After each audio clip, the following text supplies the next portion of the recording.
Iran ಹಾಗೂ Israel USA ನಡುವೆ ಆರಂಭವಾಗಿರುವ ಯುದ್ಧವು ಆ ಪ್ರದೇಶದಿಂದ ಬೇರೆ ಕಡೆಗೆ ವಿಸ್ತರಣೆಯಾಗದಿರಲಿ, ಆದಷ್ಟು ಬೇಗ ಕೊನೆಗೊಳ್ಳಲಿ ಎಂದು ಚೀನಾದ ವಿದೇಶಾಂಗ ಸಚಿವಾಲಯವು ಹೇಳಿಕೆ ನೀಡಿದೆ. ಅಮೆರಿಕ, ಸಂಯುಕ್ತ ಸಂಸ್ಥಾನ ಹಾಗೂ ಇರಾನ್ ತಿಕ್ಕಾಟವು ಯುದ್ಧವಾಗಿ ಹೆಚ್ಚು ದಿನ ಮುಂದುವರಿಯಬಾರದು.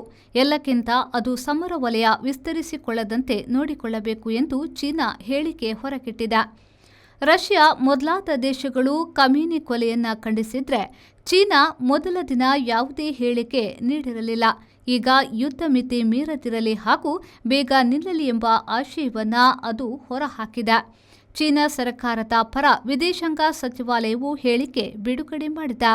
ಮೊದಲ ಕೆಲಸವಾಗಿ ಯುದ್ಧ ಗಡಿ ಮೀರಬಾರದು, ಬೇಗನೆ ಸಂಧಾನ ಮಾತುಕತೆ ಆರಂಭವಾಗಲಿ ಎಂದು ಚೀನಾದ ವಿದೇಶಾಂಗ ವಕ್ತಾರ ಮಾವೋ ನಿಂಗ್ ಅವರು ಸರ್ಕಾರದ ಹೇಳಿಕೆಯನ್ನ ಹೊರಗಿಟ್ಟಿದ್ದಾರೆ. ಈಗಾಗಲೇ ಯುದ್ಧವು ಮಧ್ಯಪ್ರಾಚ್ಯ ದೇಶಗಳ ಅಗಲಕ್ಕೆ ಹರಡಿರುವುದು ಸ್ವಾಗತಾರ್ಹ ಬೆಳವಣಿಗೆಯಲ್ಲ. ಈ ದಾಳಿಯು ಅಂತಾರಾಷ್ಟ್ರೀಯ ಕಾನೂನುಗಳನ್ನು ಸ್ಪಷ್ಟವಾಗಿ ಉಲ್ಲಂಘಿಸಿದೆ.